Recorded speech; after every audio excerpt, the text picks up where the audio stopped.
Assalamualaikum warahmatullahi wabarakatuh. Selamat datang di seminar hasil saya. Sebelumnya, perkenalkan nama saya Anissa Fitri Safianti, NPM 1775003 dari Program Studi Akuntansi Perpajakan.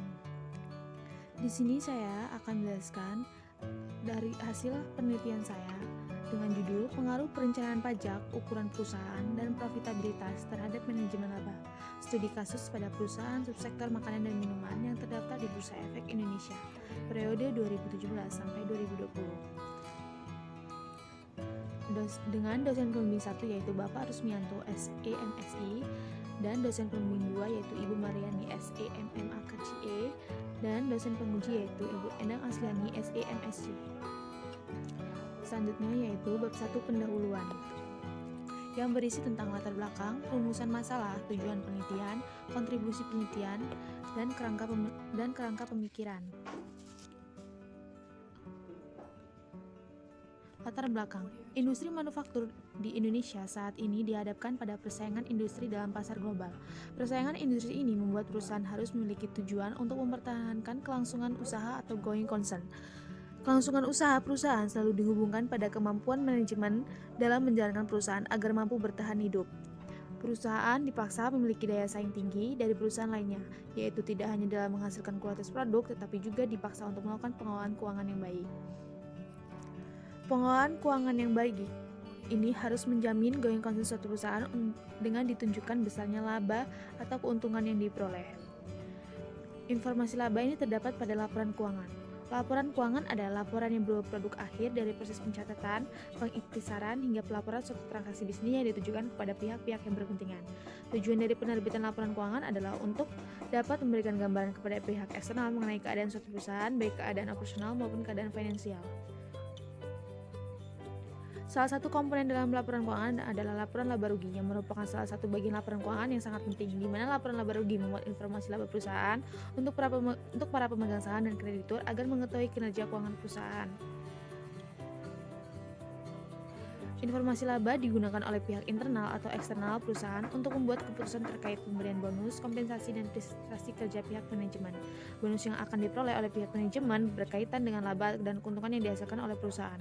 Oleh karena itu, semakin tinggi laba yang dihasilkan oleh perusahaan, maka semakin tinggi bonus yang akan diperoleh. Jika bonus yang diberikan tergantung pada laba yang dihasilkan oleh perusahaan, maka manajer memungkinkan untuk melakukan rekayasa untuk meningkatkan laba. Kondisi inilah yang biasanya yang dilakukan oleh manajer untuk merekayasa informasi laba yang biasanya disebut dengan praktek manajemen laba. Manajemen laba adalah suatu cara yang dilakukan dalam memilih kebijakan akuntansi oleh manajer dari standar akuntansi keuangan yang ada untuk merekayasa suatu laporan keuangan yang dapat meningkatkan utilitas perusahaan dan nilai pasar perusahaan bertujuan untuk menyesatkan pemegang saham, menurut Scott tahun 2015. Terdapat banyak faktor yang menjadi motivasi manajer dalam melakukan manajemen laba, di antaranya adalah perencanaan pajak, ukuran perusahaan, dan profitabilitas. Bagi perusahaan, pajak merupakan pajak yang dikenakan terhadap penghasilan yang dianggap sebagai beban yang akan mengurangi laba perusahaan. Menurut Suwandi tahun 2013, perencanaan pajak atau tax planning adalah suatu upaya perusahaan untuk meminimalkan beban pajak atau tax sheltering yang masih dalam peraturan pajak yang masih dalam aturan perpajakan yang berlaku. Perencanaan pajak berkaitan dengan laporan laba perusahaan. Semakin besar laba diperoleh perusahaan, maka akan semakin besar pula beban pajak yang ditanggung oleh perusahaan. Oleh karena itu, manajer perusahaan yang akan melakukan teknik manajemen laba untuk mencapai target laba yang diinginkan dengan pajak yang kecil. Ukuran selanjutnya adalah faktor yang mempengaruhi manajemen laba adalah ukuran perusahaan. Ukuran perusahaan sangat sensitif terhadap laporan laba karena dianggap sebagai political cost, menurut Watt and Zimmerman tahun 1978. Perusahaan besar lebih memiliki motivasi untuk melakukan praktik manajemen laba daripada perusahaan kecil, karena perusahaan besar memiliki biaya politik yang sangat besar, memiliki kegiatan operasional yang lebih banyak dari perusahaan besar biasanya harus memenuhi harapan dari investor dan pemegang sahamnya untuk mencapai suatu target, sehingga memungkinkan perusahaan besar sering melakukan praktek manajemen laba, menurut Santana dan Made tahun 2016. Selanjutnya yaitu faktor profitabilitas. Profitabilitas merupakan rasio yang digunakan kemampuan perusahaan dalam memperoleh laba selama periode tertentu, menurut Karsnet tahun 2016. Semakin tinggi profitabilitas yang dimiliki perusahaan, maka semakin baik kinerja keuangan suatu perusahaan dalam menghasilkan laba. Keterkaitan profitabilitas dengan manajemen laba yaitu apabila nilai profitabilitas kecil pada perusahaan dalam periode tertentu, maka perusahaan akan cenderung melakukan manajemen laba dengan cara meningkatkan pendapatan, sehingga mempertahankan saham dan investor perusahaan tersebut.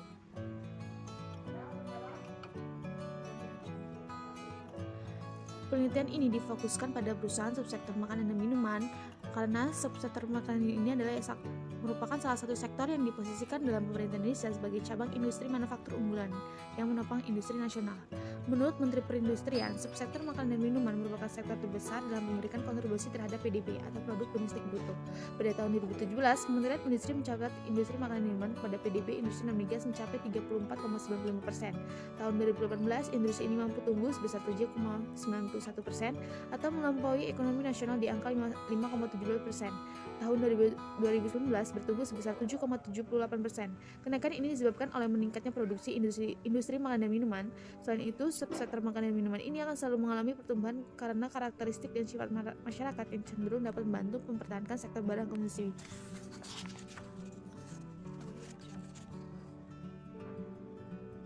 Sehingga memungkinkan industri makanan dan minuman ini akan cenderung untuk melakukan praktik manajemen laba, menurut Lestari tahun 2016. Sampai saat ini, manajemen laba menjadi kontroversi dalam akuntansi keuangan. Maka peneliti termotivasi untuk memecahkan latar belakang masalah di atas dengan judul pengaruh perencanaan pajak, ukuran perusahaan, dan profitabilitas terhadap manajemen laba pada perusahaan subsektor makanan dan minuman yang terdaftar di Bursa Efek Indonesia pada periode tahun 2017 sampai 2020. Perumusan masalah 1. Apakah perencanaan pajak berpengaruh terhadap manajemen laba pada perusahaan sektor makanan dan minuman yang terdaftar di Bursa Efek Indonesia tahun 2017 sampai 2020? Yang kedua, apakah perusahaan berpengaruh terhadap manajemen laba pada perusahaan sektor makanan dan minuman yang terdaftar di Bursa Efek Indonesia tahun 2017-2020? Yang ketiga, apakah profitabilitas berpengaruh terhadap manajemen laba pada perusahaan sektor makanan dan minuman yang terdaftar di Bursa Efek Indonesia tahun 2017-2020? Selanjutnya, tujuan penelitian. Tujuan penelitian ini yaitu 1. Untuk mengetahui apakah perencanaan pajak berpengaruh terhadap manajemen laba. Yang kedua, untuk mengetahui apakah ukuran perusahaan berpengaruh terhadap manajemen laba. Yang ketiga, untuk mengetahui apakah profitabilitas berpengaruh terhadap manajemen laba. Kontribusi penelitian. Yang pertama yaitu manfaat teoritis. Penelitian ini memberikan sumbangan pikiran terhadap ilmu pengetahuan tentang pengaruh perencanaan pajak, ukuran perusahaan, dan profitabilitas terhadap manajemen laba. Yang kedua yaitu manfaat praktis. Manfaat praktis bagi peneliti. Penelitian ini diharapkan dapat menambah wawasan dan pengetahuan tentang pengaruh perencanaan pajak, ukuran perusahaan, dan profitabilitas terhadap manajemen laba. Bagi investor, penelitian ini diharapkan menjadi bahan evaluasi bagi para investor dalam mempertimbangkan keputusan yang berkaitan dengan penanaman investasi yang akan dilakukan pada suatu perusahaan, terutama dalam menilai kualitas laba perusahaan. Yang ketiga, bagi akademis, penelitian ini diharapkan menjadi bahan referensi untuk penelitian selanjutnya tentang pengaruh perencanaan pajak, ukuran perusahaan, dan profitabilitas terhadap manajemen laba. Selanjutnya, kerangka pemikiran. Perencanaan pajak sebagai S1, ukuran perusahaan sebagai S2, dan profitabilitas sebagai X3, dan manajemen laba sebagai Y atau variable dependent. Bab 2. Tinjauan pustaka. Yang pertama, perencanaan pajak. Pengertian perencanaan pajak. Perencanaan pajak merupakan suatu usaha yang dilakukan wajib pajak, orang pribadi atau badan, agar dapat membayar pajak seminimal mungkin dengan memanfaatkan peraturan perpajakan. Tujuan perencanaan pajak yaitu meminimalisasi beban pajak yang terutang, memaksimalkan laba setelah pajak, dan meminimalkan terjadinya kejutan pajak. Yang kedua yaitu ukuran perusahaan. Ukuran perusahaan adalah ukuran atau nilai yang menggambarkan besar kecilnya suatu perusahaan dengan berbagai proksi, yaitu total aset, jumlah karyawan, likses, nilai pasar, dan jumlah penjualan, total modal, dan lain-lain. Profitabilitas. Profitabilitas adalah suatu ukuran untuk menilai perusahaan dalam menghasilkan laba pada tingkat yang diterima.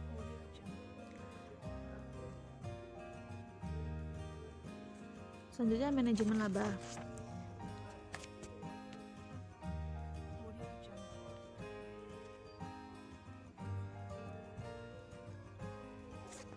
Manajemen laba adalah suatu tindakan manajer untuk memilih kebijakan akuntansi atau pengguna akrual dalam laporan keuangan dalam mencapai tujuan perusahaan. Menurut Scott tahun 2000, ada beberapa peneliti, yaitu manajemen laba merupakan suatu kegiatan manajerial dalam memilih kebijakan akuntansi yang berlaku umum untuk mempengaruhi laporan keuangan dalam memperoleh laba perusahaan. Teori yang melandasi praktik manajemen laba yaitu teori agensi. Teori agensi selanjutnya yaitu teori yang melandasi praktik manajemen laba yaitu teori agensi dan teori akuntansi positif. Agensi teori keagenan. Teori keagenan adalah suatu hubungan keagenan terikat kontrak di mana suatu atau lebih pemilik atau prinsipal dengan orang lain atau agen sebagai manajer yang menjalankan usahanya. Dalam teori keagenan, prinsipal adalah pemegang saham atau pemilik yang menyediakan fasilitas dan dana untuk operasional perusahaan. Agen adalah manajer yang mengelola perusahaan sebagai wewenang yang telah ditunjuk prinsipal. Agensi teori memiliki asumsi bahwa prinsipal dan agen termotivasi oleh kesejahteraan dirinya sendiri. Prinsipal termotivasi untuk membuat kontrak dalam menyejahterakan dirinya melalui pembagian dividen atau kenaikan harga saham. Agen termotivasi untuk menyejahterakan dirinya melalui peningkatan kompensasi atau bonus.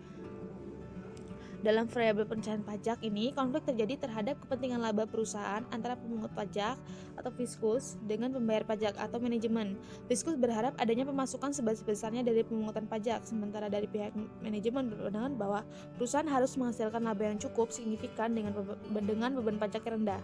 Dua sudut pandangan berbeda inilah menyebabkan konflik antara fiskus sebagai pemungut pajak dengan pihak manajemen perusahaan sebagai pembayar pajak. Dalam teori keagenan menyatakan bahwa ukuran perusahaan yang besar memiliki biaya keagenan yang lebih besar dari perusahaan kecil. Perusahaan besar memungkinkan akan mengungkapkan informasi yang lebih banyak sebagai upaya untuk mengurangi biaya keagenan. Mengungkapkan lebih banyak informasi merupakan bagian dari upaya perusahaan untuk mewujudkan akuntabilitas publik. Teori agensi memiliki asumsi bahwa masing-masing individu semata-mata termotivasi oleh kepentingan diri sendiri sehingga menimbulkan konflik antara prinsipal dan agen. Prinsipal termotivasi mengadakan kontrak untuk menyediakan dirinya dengan profitabilitas yang selalu meningkat. Agen termotivasi untuk memastikan pemenuhan kebutuhan ekonomi dan psikologisnya, antara lain memperoleh investasi, pinjaman, maupun kontrak kompensasi. Positive Accounting Theory atau teori akuntansi positif. Menurut Lestari tahun 2018, teori akuntansi positif adalah teori yang mengidentifikasi dan menganalisis berbagai bentuk manajemen laba yang dilakukan oleh perusahaan. Teori ini secara khusus bertujuan untuk mengungkapkan pengaruh variabel-variabel ekonomi terhadap motivasi manajer untuk memilih suatu metode akuntansi. Teori ini mengasumsikan manajer selalu berpikir rasional dan akan memilih kebijakan akuntansi yang dapat memberikan keuntungan pada mereka. Menurut Watt and Zimmerman tahun 1986, ada 3 hipotesis dalam teori akuntansi positif, yaitu yang pertama, the bonus plan hypothesis. Pada perusahaan yang memiliki rencana untuk pemberian bonus, maka manajer akan menggunakan metode akuntansi yang dapat mengukur besar kecilnya angka-angka dalam laporan keuangan. Hal ini karena bonus yang diberikan diukur dengan besarnya laba yang diperoleh perusahaan. Yang kedua, the debt to equity hypothesis atau debt covenant hypothesis. Hipotesis ini berkaitan dengan syarat-syarat yang harus dipenuhi dalam perjanjian utang. Ketika perusahaan mulai tidak bisa memenuhi atau melanggar perjanjian utang, maka manajer perusahaan akan memilih metode akuntansi yang dapat meningkatkan pendapatan atau laba perusahaan untuk menghindari terjadinya perjanjian utang. Yang ketiga yaitu the political cost hypothesis. Menurut Scott tahun 2000 menyatakan bahwa perusahaan yang mengeluarkan biaya politik akan melakukan rekayasa penurunan laba untuk meminimalkan biaya politik yang menjadi tanggungannya. Biaya politik meliputi semua biaya terkait dengan regulasi pemerintah, subsidi pemerintah, tarif pajak, tuntutan buruh, dan lain-lain. Selanjutnya adalah penelitian terdahulu. Dapat dilihat pada kolom berikut.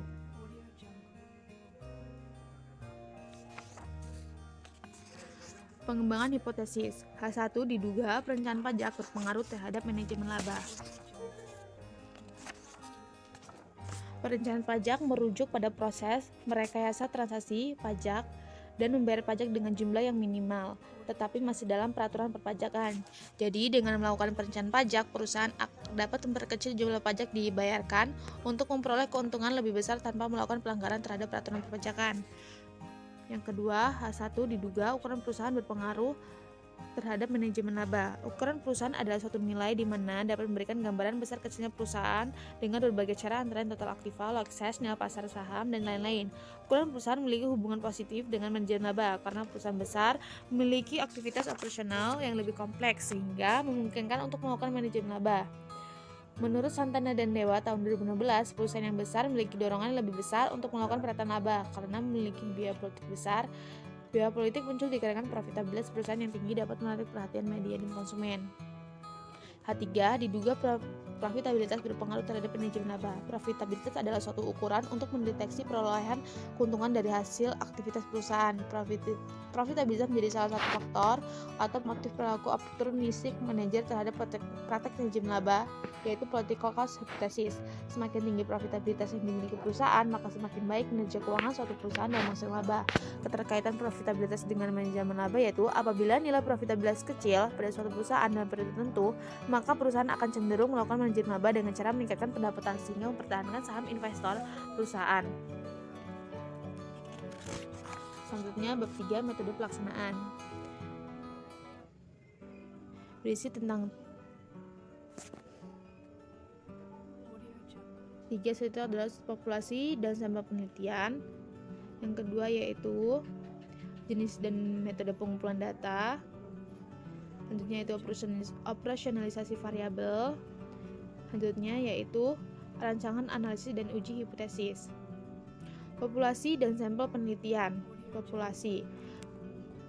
Populasi adalah kumpulan suatu wilayah generalisasi atas objek atau subjek yang mempunyai karakteristik yang sama yang ditetapkan oleh penelitian untuk dipelajari dan untuk menarik kesimpulan menurut Sugiono tahun 2016. Populasi dalam penelitian ini adalah seluruh perusahaan subsektor makanan dan minuman yang terdaftar di Bursa Efek Indonesia. Jumlah populasi dalam penelitian ini adalah 28 perusahaan yang tercantum pada tabel berikut.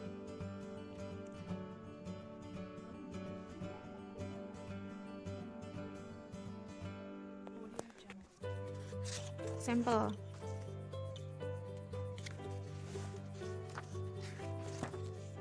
Sampel menurut Sugiono tahun 2016 adalah bagian dari jumlah dan karakteristik yang dimiliki oleh populasi tersebut. Metode pengambilan sampel dalam penelitian ini adalah populasi sampling, yaitu pengambilan sampel dari populasi berdasarkan kriteria tertentu. Sampel yang digunakan dalam penelitian ini adalah annual report yang diperoleh melalui website Bursa Efek Indonesia, yaitu www.idx.co.id periode tahun 2017 sampai 2020. Berikut kriteria pengambilan sampel sebagai berikut. Perusahaan yang digunakan adalah perusahaan subsektor makanan dan minuman yang terdaftar secara aktif di Bursa Efek Indonesia pada tahun 2017 hingga 2020. Yang kedua adalah perusahaan memiliki laporan keuangan yang telah diaudit dan berakhir pada 31 Desember dan disajikan dengan mata uang rupiah serta dipublikasikan secara lengkap dari tahun 2017 hingga tahun 2020. Yang ketiga, perusahaan yang mengalami laba selama periode 2017 sampai dengan 2020. Kriteria ini digunakan untuk mengukur pencairan pajak, profitabilitas, dan manajemen laba yang dapat dari laba perusahaan. Perusahaan tidak melakukan akuisisi, merger, restrukturisasi, serta perubahan kelompok usaha. Adanya akuisisi, merger, dan restrukturisasi serta perubahan kelompok usaha tersebut akan menyebabkan laporan keuangan yang disajikan berbeda sehingga pengaruh posisi dan kinerja keuangan perusahaan akan berbeda. Yang selanjutnya yaitu proses pembelian sampel. Yang pertama, perusahaan sektor makanan dan minuman yang terdaftar di Bursa Indonesia berjumlah 28. Yang kedua, perusahaan yang tidak memiliki kelengkapan annual report periode 2017 sampai 2020 yaitu berjumlah 8. Perusahaan yang mengalami kerugian selama periode penelitian yaitu berjumlah 7. Perusahaan yang melakukan akuisisi, merger, restrukturisasi serta perubahan kelompok usaha yaitu 0.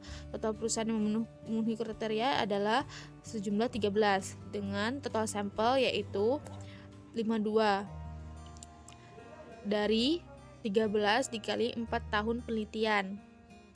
Selanjutnya berikut adalah daftar nama perusahaan yang menjadi sampel penelitian. Jenis dan metode pengumpulan data. Jenis data dalam penelitian ini adalah data sekunder, yaitu data yang diperoleh dari sumber yang sudah ada. Data diperoleh dari annual report perusahaan subsektor makanan dan minuman yang dipublikasikan melalui website resmi Bursa Efek Indonesia yaitu www.idx.co.id. Metode pengumpulan data.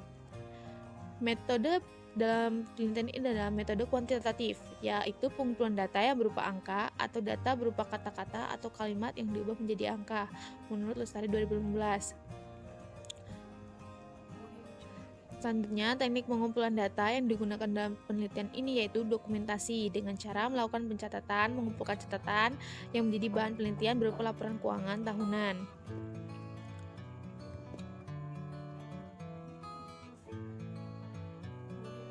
Selanjutnya, operasionalisasi variabel. Perencanaan pajak diukur dengan tax retention rate atau tingkat retensi pajak. TRR yaitu dengan rumus TRR-IT sama dengan net income IT dibagi dengan pre-tax income atau EBIT IT. Dengan TRR yaitu tax retention rate atau tingkat retensi pajak perusahaan I pada tahun T, dan net income yaitu sebagai laba bersih pada perusahaan pada tahun T, pre-tax income yaitu laba sebelum pajak perusahaan I pada tahun T. Selanjutnya, ukuran perusahaan dirumuskan sebagai SES sama dengan logaritma total aset. Keterangan dengan SES adalah sebagai ukuran perusahaan. Selanjutnya, profitabilitas diukur menggunakan ROA atau return on asset, yaitu dengan rumus laba setelah pajak dibagi total aktiva. Manajemen laba. Salah satu model untuk mendeteksi manajemen laba yaitu discretionary accrual atau model modifikasi Jones tahun 1995.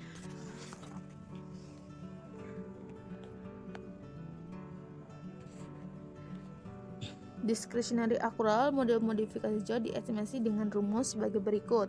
Yang pertama yaitu dengan cara discretionary accrual diperoleh dengan mengukur total accrual terlebih dahulu dengan rumus total accrual sama dengan NI dikurangi CFO.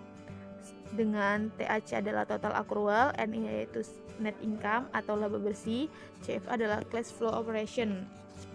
Selanjutnya dilakukan dekomposisi komponen total accrual ke dalam komponen discretionary accrual dengan non-discretionary accrual dengan rumus yaitu total accrual dibagi dengan TAIT sama dengan alpha IT dalam kurung 1 per TAIT min 1 ditambah alpha 1 dengan delta ref IT dibagi TAIT min 1 ditambah alpha 2 PPIT dibagi TAIT plus EIT, yaitu dengan total TAC yaitu total accrual, TAIT min 1 yaitu total aset tahun sebelumnya, delta ref yaitu sebagai perubahan pendapatan tahun penelitian dengan tahun penelitian sebelumnya, yaitu PPIT yaitu sebagai total aset dengan PPIT itu aktiva tetap perusahaan I pada tahun tersebut. Selanjutnya, kemudian mencari nilai non-discretionary accrual atau NDAIC dihitung dengan rumus sebagai berikut. NDAIC sama dengan AIT alpha IT 1 dibagi TAIT min 1 ditambah A1 data ref dikurangi data reg IT dibagi TA min 1 alpha 2 yaitu PPIT dibagi TAIT dengan NDACIT yaitu non discretionary accrual pada perusahaan ini pada tahun T dengan data reg yaitu piutang usaha perusahaan ini pada tahun T dikurangi dengan piutang usaha perusahaan I pada tahun T sebelumnya. Koefisien masing-masing variabel dari persamaan di atas dapat dihasilkan dengan hasil regresi. Untuk menghitung nilai discretionary accrual yang merupakan ukuran manajemen laba diperoleh rumus sebagai berikut. DAIT sama dengan TAIC dibagi TAIT dikurangi NDAICT. D. Rancangan analisis dan uji hipotesis. Uji kualitas data. Teknik analisis data yang menggunakan deskriptif kuantitatif.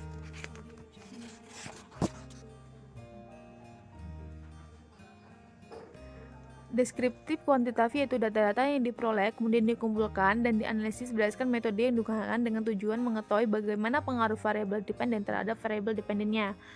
Selanjutnya adalah uji asumsi klasik. uji asumsi klasik yaitu yang pertama ada uji normalitas. Uji normalitas ini bertujuan untuk menguji apakah dalam model regresi variabel pengganggu atau residual memiliki distribusi normal.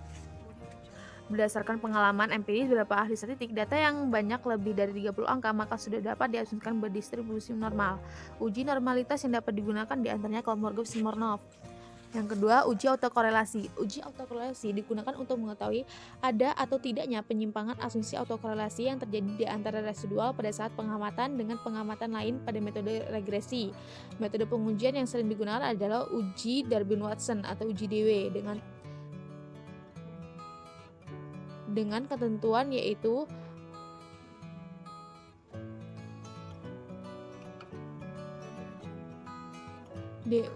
DU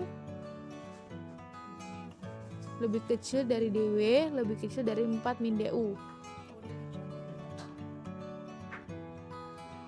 Selanjutnya, uji multikolinearitas. Uji multikolinearitas adalah bertujuan untuk menguji apakah model regresi ditemukan adanya korelasi antar variabel bebas. Jika hubungan linear antar variabel bebas X dalam model regresi ganda adalah korelasi sempurna, maka perubahan-perubahan tersebut berkolinearitas ganda sempurna.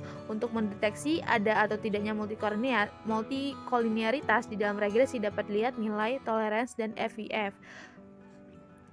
Uji multikolinearitas juga terdapat beberapa ketentuan, yaitu bila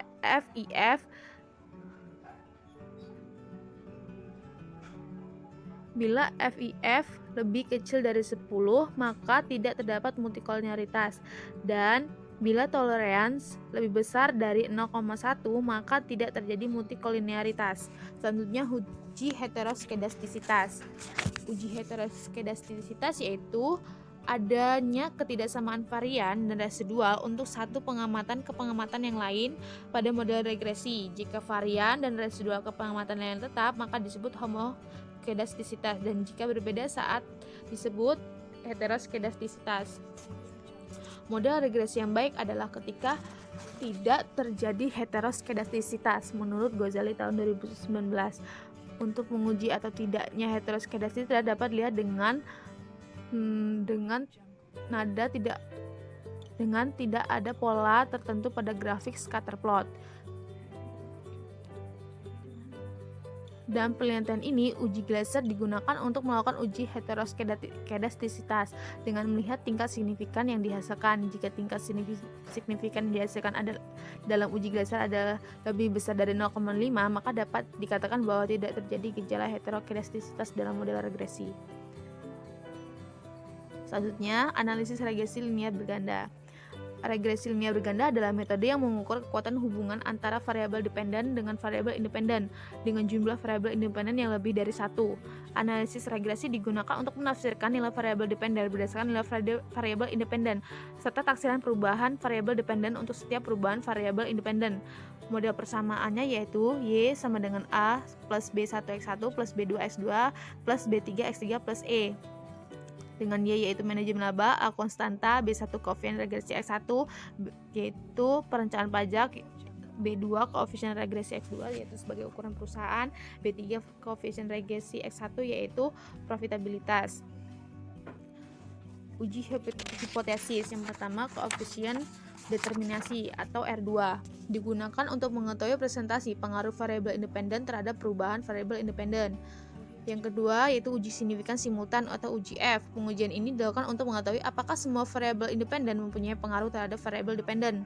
Yang ketiga yaitu uji secara parsial atau uji T. Pengujian ini dilakukan untuk mengetahui secara parsial apakah variabel independen berpengaruh signifikan terhadap variabel dependen. Hasil dan pembahasan.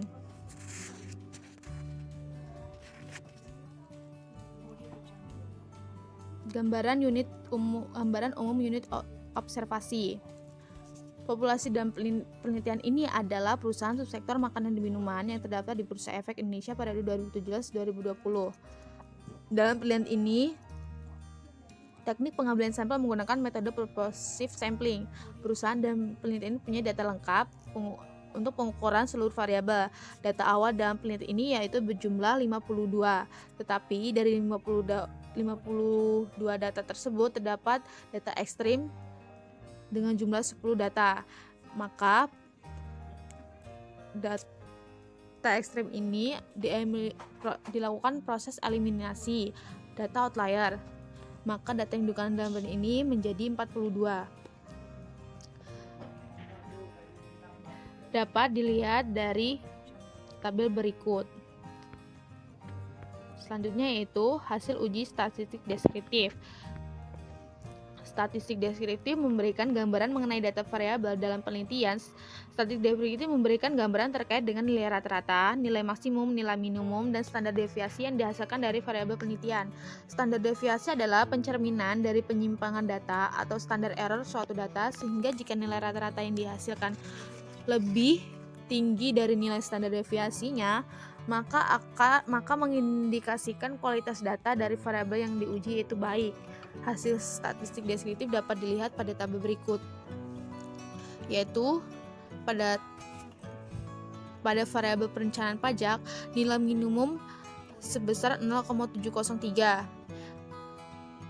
Nilai perencanaan pajak yang terendah berasal dari PT Budi Starch dan Sweetener Tbk atau Budi tahun 2018. Hal ini berarti pencapaian laba yang diinginkan perusahaan itu kecil. Selanjutnya, nilai maksimum perencanaan pajak diketahui sebesar 0,813, yang berarti nilai perencanaan pajak yang maksimum berasal dari PT Siantar Top tahun 2020. Hal ini berarti pencapaian laba yang diinginkan perusahaan besar. Nilai rata-rata perencanaan pajak diperoleh sebesar 0,753, sedangkan standar deviasinya adalah 0,024. Hal ini menunjukkan bahwa kualitas data dalam variabel perencanaan baik karena nilai rata-ratanya lebih besar dari standar deviasinya. Selanjutnya, ukuran perusahaan. Diperoleh nilai minimum sebesar 11,880. Ukuran perusahaan yang terendah ini berasal dari perusahaan PT Buyung Putra Sembada atau HOKI tahun 2017. Berarti perusahaan tersebut di antara perusahaan sampel lain memiliki aset yang rendah. Nilai maksimum diperoleh sebesar 14,213. Nilai maksimum dari ukuran perusahaan ini berasal dari PT Indofood Susu Makmur tahun 2020, yang berarti perusahaan tersebut di antara perusahaan sampel lain memiliki aset yang paling besar. Nilai min dari ukuran perusahaan diperoleh sebesar 12,578, sedangkan standar deviasinya yaitu 0,628. Berarti kualitas data dalam variabel ukuran perusahaan baik karena nilai min itu lebih besar dari standar deviasinya. Selanjutnya, profitabilitas. Profitabilitas diperoleh nilai minimum yaitu 0,015. Nilai yang minimum dari profitabilitas berasal dari PT Budi Starch dan Sweetener Tbk tahun 2018, yang berarti perusahaan tersebut mampu menghasilkan laba dari total asetnya sebesar 0,51%. Semakin rendah nilai profitabilitas suatu perusahaan menunjukkan bahwa perusahaan tersebut kurang mampu dalam menjalankan kegiatan operasionalnya. Nilai maksimum dari profitabilitas yaitu 0,223. Nilai ini berasal dari PT Delta de Jakarta Tbk atau DLTA tahun 2019, yang berarti perusahaan tersebut mampu menghasilkan laba dari total asetnya sebesar 22,3%. Semakin tinggi nilai profitabilitas suatu perusahaan, maka semakin baik perusahaan tersebut menjalankan kegiatan operasinya. Nilai rata-rata profitabilitas diperoleh sebesar 0,098, sedangkan nilai standar deviasinya yaitu 0,054. Hal ini menunjukkan bahwa kualitas data dalam variabel profitabilitas ini adalah baik karena nilai rata-ratanya lebih besar dari standar deviasinya. Selanjutnya, variabel manajemen laba. Nilai minimum manajemen laba yaitu sebesar min 0,152.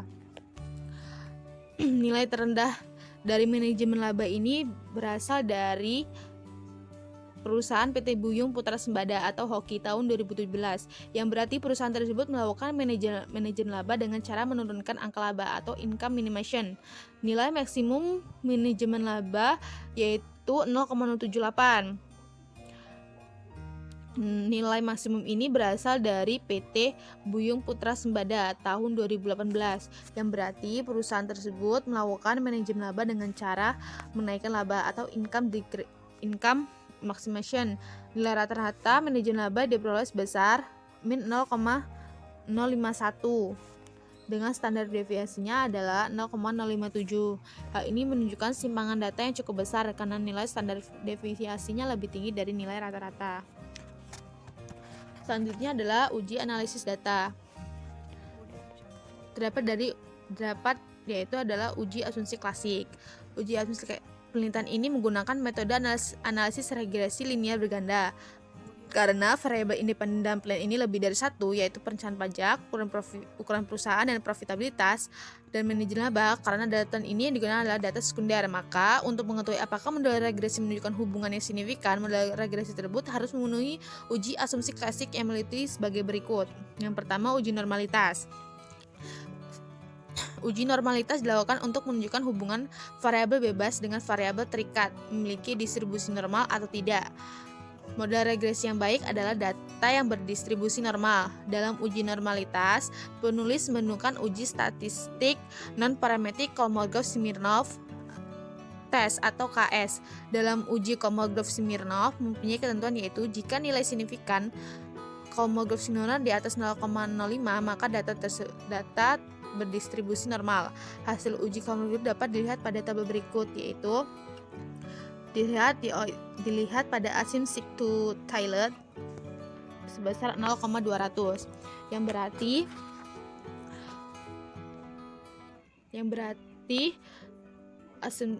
berarti nilai signifikannya diperoleh sebesar 0,200 lebih besar dari 0,05, maka residual data dari penelitian ini berdistribusi normal dan dapat digunakan untuk uji statistik selanjutnya. Uji multikolinearitas. Uji multikolinearitas dalam penelitian ini menggunakan nilai toleransi dan nilai varian inflation factor atau FIF yang hasilnya dapat dilihat pada gambar berikut, yaitu perencanaan pajak sebesar dengan nilai toleransi sebesar 0,76, FIF sebesar 1,309, maka variabel karena nilai toleransi pajak sebesar 0,764 lebih besar daripada 0,1 dan nilai FIF sebesar 1,309 lebih kecil dari nilai dari 10, maka variabel perencanaan pajak dinyatakan tidak terjadi gejala multikolinearitas. Selanjutnya ukuran perusahaan, yaitu dengan nilai toleransi 0,88 lebih besar dari 0,1 dan nilai FIF lebih kecil dari nilai FIF sebesar 1,126 lebih kecil dari nilai 10, maka variabel ukuran perusahaan dinyatakan tidak terjadi gejala multikolinearitas. Yang ketiga yaitu profitabilitas dengan nilai 0,850 yaitu lebih besar dari 0,1 dan nilai FIF sebesar 1,176 lebih kecil dari 10, maka variabel profitabilitas dinyatakan tidak terjadi gejala multikolinearitas. Selanjutnya uji heteroskedastisitas. Uji heteroskedastisitas dalam penelitian ini yaitu menggunakan uji Gleiser. Jika probabilitas signifikan variabel di atas tingkat signifikan kepercayaan 0,05, maka dapat dikatakan bahwa model regresi bebas dari gejala heteroskedastisitas.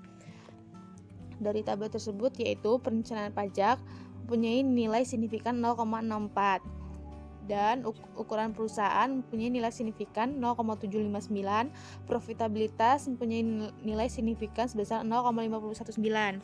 Berdasarkan dari hasil tabel tersebut menunjukkan bahwa tidak ada satupun variabel independen yang signifikannya di bawah 0,05. Hal ini terlihat dari probabilitas signifikannya di atas 0,05.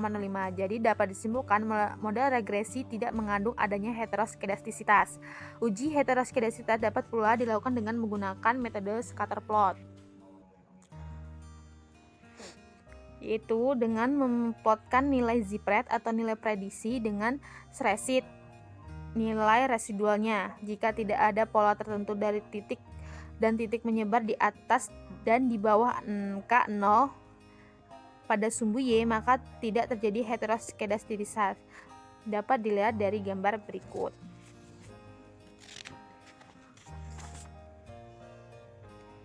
Selanjutnya, uji autokorelasi.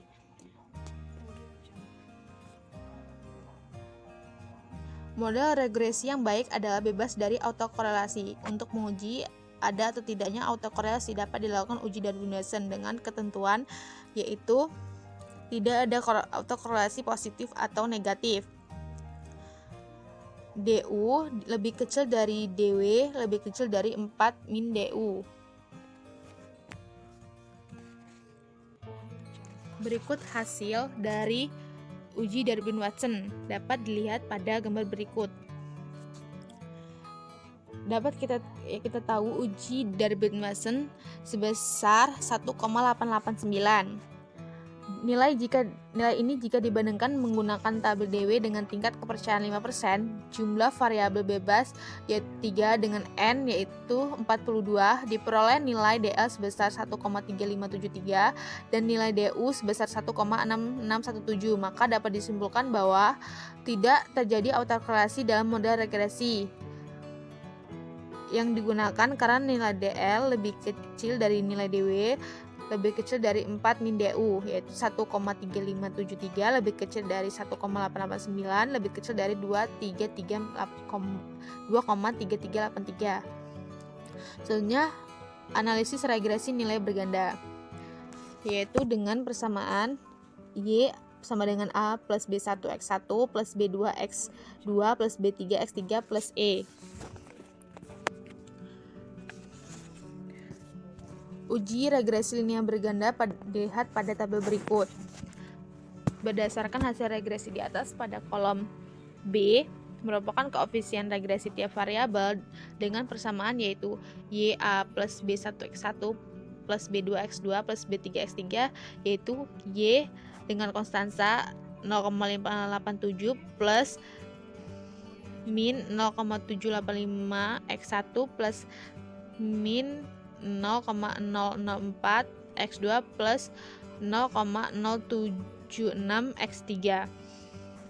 Dari persamaan regresi dapat dijelaskan yaitu dengan konstanta sebesar 0,587, artinya apabila perencanaan pajak, ukuran perusahaan, dan profitabilitas nilainya 0, maka nilai manajemen labanya adalah 0,587. Selanjutnya koefisien regresi variabel perencanaan pajak sebesar min 0,785, artinya apabila perencanaan pajak dinaikkan 1, maka manajemen laba akan mengalami penurunan sebesar min 0,785.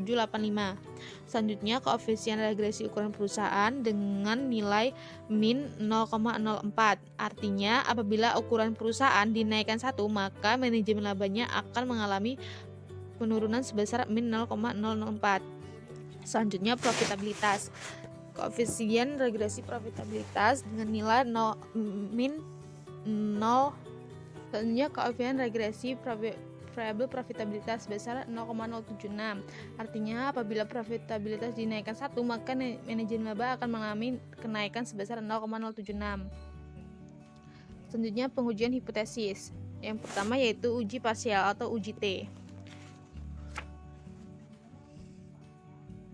Uji T yaitu digunakan untuk mengetahui pengaruh variabel dependen terhadap variabel dependen secara individu. Berikut adalah hasil uji T pada tabel koefisien seperti pada tabel berikut. Berdasarkan hasil pada tabel di atas, tabel berikut dengan ketentuan A yaitu 0,5 karena dua arah yaitu 0,025 dan DK yaitu NK atau 42 dikurang dengan jumlah variabel yaitu 4, maka jumlah data itu 38 sehingga nilai T tabel sebesar 2,024. Dari tabel tersebut dilihat dari nilai T dan signifikannya. Yang pertama, pengaruh perencanaan pajak terhadap manajemen laba. Dari tabel di atas, dari tabel koefisien diperoleh nilai T hitung lebih kecil dari T tabel yaitu min 1,862 lebih kecil dari 2,24 dengan taraf signifikannya yaitu 0,070 lebih besar dari 0,05, maka dapat disimpulkan bahwa HO ditolak, yang artinya variabel perencanaan pajak tidak berpengaruh terhadap manajemen laba. Yang kedua yaitu ukuran perusahaan dengan nilai T hitung sebesar min 0,284 lebih kecil dari 2,24 atau nilai T tabel dengan taraf signifikannya yaitu 0,778 lebih besar dari 0,05, maka dapat disimpulkan bahwa HO ditolak, yang artinya variabel ukuran perusahaan tidak berpengaruh terhadap manajemen laba. Selanjutnya profitabilitas dengan nilai T hitung yaitu 0,425 lebih kecil dari nilai T tabel yaitu sebesar 2,024 dengan taraf signifikannya yaitu 0,673 lebih besar dari 0,05, maka dapat disimpulkan bahwa HO ditolak, yang artinya variabel profitabilitas tidak berpengaruh terhadap manajemen laba. Uji selanjutnya yaitu uji secara simultan atau uji F. Pengujian ini dilakukan untuk mengetahui apakah variabel independen secara bersama-sama berpengaruh secara signifikan terhadap variabel dependen. Hasil uji F dapat dilihat pada tabel ANOVA. Pada tabel tersebut berdasarkan angka F tabel dengan ketentuan A yaitu 0,05 dengan derajat kebebasan DF1-3 yaitu dari 4-1, DF yaitu 38 sehingga diperoleh F tabel sebesar 2,85.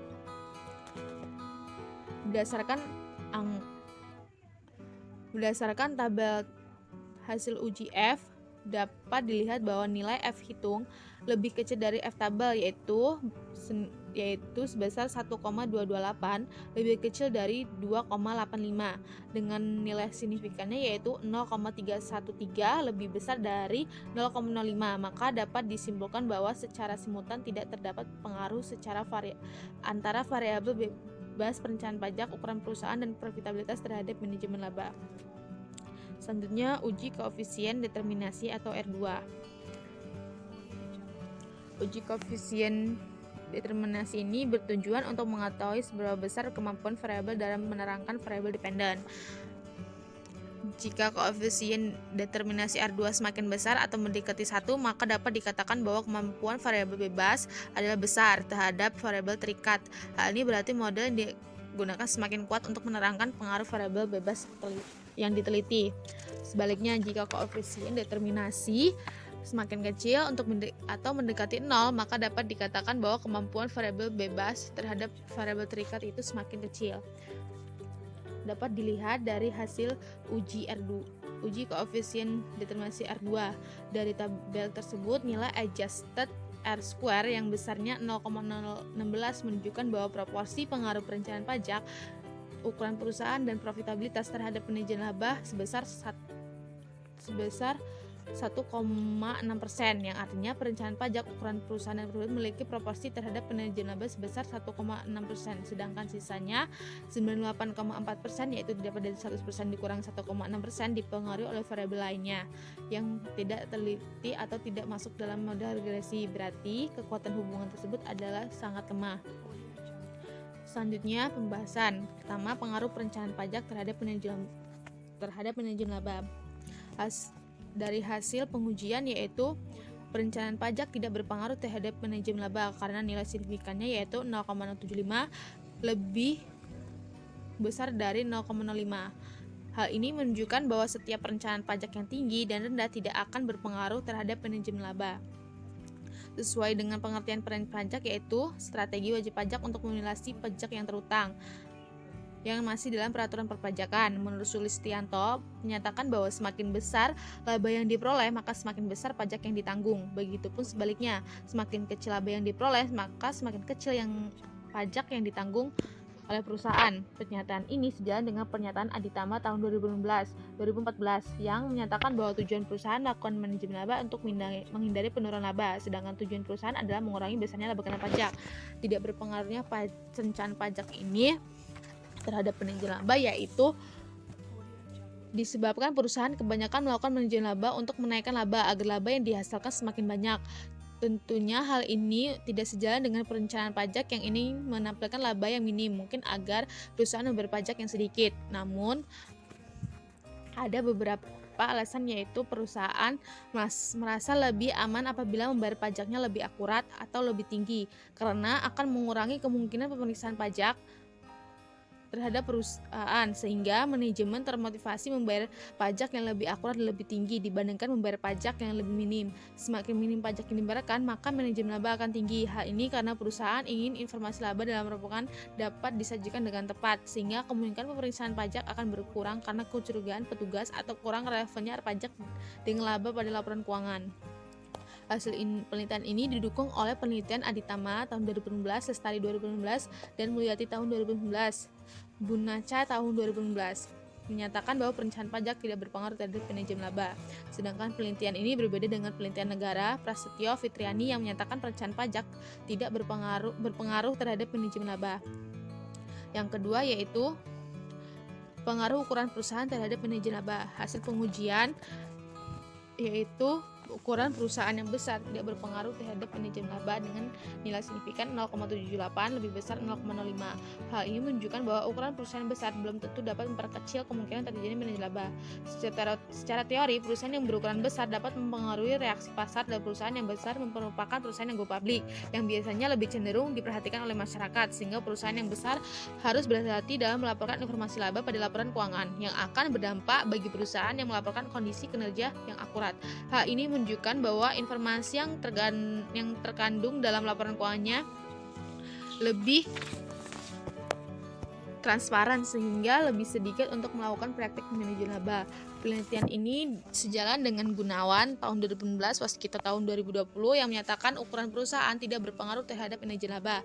Hasil penelitian ini tidak sesuai dengan penelitian Lestari tahun 2016 yang menyatakan ukuran perusahaan berpengaruh negatif signifikan terhadap manajemen laba.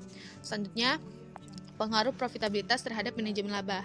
Hasil penelitian ini yaitu profitabilitas tidak berpengaruh terhadap manajemen laba dengan nilai signifikan 0,673 lebih besar dari 0,05. Dari hasil tersebut bahwa profitabilitas yang dihitung menggunakan ROA menunjukkan bahwa profitabilitas tidak memberikan pengaruh dalam pembatasan manajemen laba. Hal ini menunjukkan bahwa profitabilitas yang semakin meningkat menunjukkan kinerja perusahaan yang baik, dan para pemegang saham akan ikut menerima keuntungan atas meningkatnya kinerja perusahaan. Selain itu, manajer juga akan mendapatkan keuntungan jika kinerja perusahaan meningkat, sehingga manajer tidak termotivasi untuk melakukan manajemen laba. Hasil penelitian ini sejalan dengan Waskita tahun 2020 dan Gunawan tahun 2015 yang menyatakan profitabilitas tidak berpengaruh terhadap manajemen laba. Gunawan 2015 menyatakan bahwa profitabilitas yang tinggi suatu perusahaan, maka perusahaan akan menjadi perhatian publik, sehingga perusahaan tidak akan melakukan manajemen laba karena akan merusak kredibilitas perusahaan. Berbeda dengan penelitian yang lain yaitu oleh Setiawan dan Harnovinsah tahun 2015 dan Mulyati tahun 2015 yang memberikan bukti empiris bahwa profitabilitas berpengaruh terhadap manajemen laba. Selanjutnya yaitu kesimpulan. Penelitian ini meneliti tentang pengaruh perencanaan pajak, ukuran perusahaan, dan profitabilitas terhadap manajemen laba. Analisis yang dilakukan menggunakan analisis regresi linear berganda dengan program SPSS versi 22. Data sampel penelitian ini yaitu perusahaan sektor makanan dan minuman yang terdaftar di Bursa Efek Indonesia pada sama periode 2017 sampai 2020. Berdasarkan hasil analisis dan pembahasan yang sudah diuraikan, maka penelitian ini dapat ditarik kesimpulan yaitu: pertama, peran pajak tidak berpengaruh terhadap manajemen laba. Yang kedua, ukuran perusahaan tidak berpengaruh terhadap manajemen laba.